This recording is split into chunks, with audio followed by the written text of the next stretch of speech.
All right, so I graduated high school after my junior year, basically. Um, Tried to go to the Marine Corps. That was kind of my dream growing up. Didn't get in. I already had too many tattoos. My vision's terrible without contacts. Um, so then, you know, I was always into like getting my hair cut and being fresh and stuff like that. And I talked to one of my barbers. I had like three regular barbers back then, which is, you know, people call you barber whores, but I just like appreciated the craft, and then I talked to them, got into it, ended up going to school, which would have been my senior year. Um, Graduated from that, worked at a couple shops, worked at a salon, actually two different salons. Wasn't really into doing women's hair, and then just kept going with it. Eventually I opened my first shop when I was 19. I came down here, I worked for a different barber shop, and they allowed me to sell my products in there, and then just kind of wanted to keep that branding going. So when I opened up here, decided to call it Neptunes. It's kind of my way of paying homage to the Navy guys, you know. And it kind of just grew from there. And then I actually dissolved that beard oil line. I'm doing a full product line. I'm going to do it under a different name. And that product line is actually going to help fund the nonprofit. Okay. So I'm changing the name basically in hopes to get it in other barbershops and salons around here. Eventually, if it grows, hopefully we'll do a women's line as well. Yeah. And then that'll, profits from that will go help the nonprofit, because I mean that's going to be expensive to keep us on the road. Some people just like they do it as a job. I mean, for me, it's a career. I've been doing it since I was a kid, and love everything about it. You know, come in, meet new people every day. Definitely got to be a people person. You got to want to talk to people. You got to listen to people. I mean, we're basically, you know, people call us therapists, because everybody wants to spill their problems out to their barber, and most of us are good listeners, and at this point, after doing it for 15 years, be able to give somebody a little bit of advice to, like, hopefully turn their day around if they're having a bad day, or give them advice on whatever their situation might be. A lot of the younger kids, like, never asked a girl out or something like that. you know Basically, I came up with the name because it's, for a lot of people, going to be the last cut, so we have to make it count. Especially when we're dealing basically with patients in hospice, and terminally ill and stuff like that. Okay. The cut that counts is basically going to be a mobile barbershop. Hopefully, more than one. Hopefully, an entire fleet one day.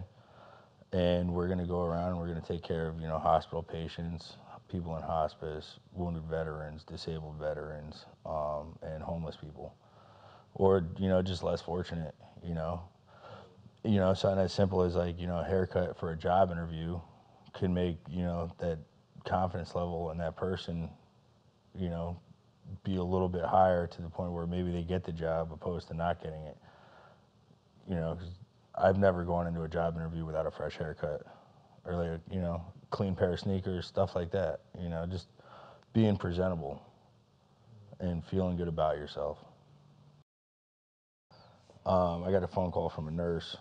She had a patient that was, basically in really bad shape, and she called me up, and he wanted to get fresh and just like feel alive again, and he didn't know, but they all thought like this was going to be his last haircut. Like, that's why I was going there. I was basically giving him a haircut for his funeral, which was really tough.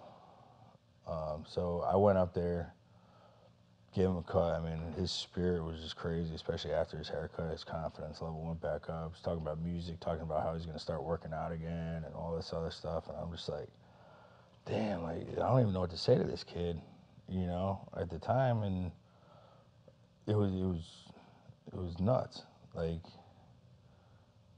in my head, like, his funeral is going to be next week. Great kid though, hard worker. Just had that fighting spirit. So we ended up giving him a haircut. He was in bad shape. And then, crazy part was like I left. His church gave me money and I didn't want to accept it, and they wouldn't not let me accept it. And he was talking about music the whole time. So I took that money. I went to Best Buy, bought him one of those JBL pills, put it up in his room. They gave it to him for me, and they said he had a blast. And it's crazy. It's 2 years ago, and this kid is actually still alive, like on a transplant list for like different organs, and Oh, he's still pushing? he's still pushing. It's That's yeah, it's cool. crazy. We actually stay in contact with him. When you're in a situation like that, being a hospital patient, especially for a guy that's been, in there and used to like, being able to go to the barber shop. A lot of customers come once a week, every other week, at least once a month for most people. And then just getting shaggy in the hospital and just feeling down. I mean, I don't know about you, but when you get a new haircut, it's like your confidence level goes through the roof. Everything, like you're just alive again. Something so simple can be so hard to come by for certain people. I mean, and it could be a game changer.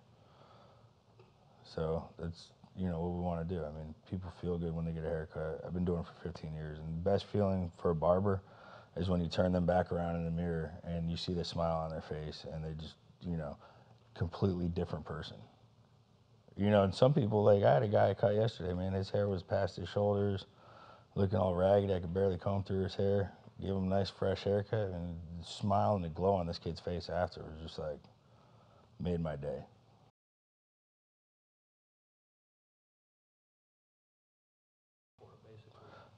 Basically, that's all going to run on donations. So, I mean, I'm putting a lot of my own personal money into it. Um, and then we're going to, people are already donating. Hopefully, the organizations we work with will be able to collect money for us as well, too. And I mean, the biggest thing right now, like, we're trying to go big. Like, I want an RV. I want to do a 3-chair barbershop that sleeps, 2 stylists, and then, be able to have our driver get on the road. You might have a barbershop. Yeah. Yeah, we'll have that. Then we'll have mobile, like, units for the people that aren't, like, ambulatory to get out to the bus. We'll go into their rooms. We'll take care of them in there. Maybe if the hospitals have, like, a big closet or an empty room they don't use, get that donated so we can put, like, a barbershop in there. Have volunteers get there, as much as they can. And then, just take care of as many people as possible, free of charge. We're still in the beginning stages. We're raising money. Big goal, big plan down the line. I want an entire fleet. I want nationwide, every state to have a mobile unit. Volunteers will help run it. I've had a bunch of people reach out to me already in different states. I know barbers from all over, especially being in the military. People are reaching out to me saying, hey, how can we help? Which is great. The feedback we're getting is incredible. So they'll eventually be able to have their own mobile unit, but like my big goal right now is to take care of like the wounded veterans, disabled vets, stuff like that. So I want to kick it off with like a East Coast tour, start up in Maine, work our way down to Miami, hit every VA along the coast, if the VA allows it, and let's just get in there to do a stand down with them and take care of just as many people as possible. What I want to do with the homeless is, have them interviewed before they come in. Get a hotel room. We're going to take clothing donations. We're going to get them dressed. We're going to bring in a resume, somebody that could teach them how to build a resume, have them do that. And then, next morning come in, get them in like business attire, bring in employers that are looking to hire people, get them cut up, have a motivational speaker come in, talk to them, get them ready to go, have an interview right there on the spot. Something like that. A haircut for somebody that's in need that can't afford a haircut. I mean, it seems simple to people like us. But a haircut is a luxury service. So when you're giving it to somebody like them and like their confidence just goes through the roof after, they're feeling good, they're looking good, they're ready to work. That's hopefully the plan. Just pick yourself up and go get it. Get back on your feet. I mean, if it only changes one person's life, I mean, I feel like I did my job, Yeah. you know? So, I I mean, that's the big goal. But I mean, like with hospice people, it's different. And, you know, I've cut hair in the morgue before, which is a whole nother story, but you know, that's something I'm not doing for free. It's weird. It's just not for me, but getting somebody in that situation, just that feeling, just one more time, you know, Yeah. let them So- feel good. I want to go nationwide. I want to go big. I got big dreams, and I think it's gonna work. We got a lot of support so far. So I mean, I think it's important because I mean, it's a luxury service that some people either can't afford or aren't able to get to. Especially like the hospital patients, the people in hospice. It's the feeling you get after getting a fresh haircut or a shave or whatever. You feel alive again. Your confidence is back up. Your spirits are back up. You're ready to go. And for the people that aren't able to get that, we want to provide that for them. That's our biggest mission. And hopefully, something as simple as a haircut can change their life.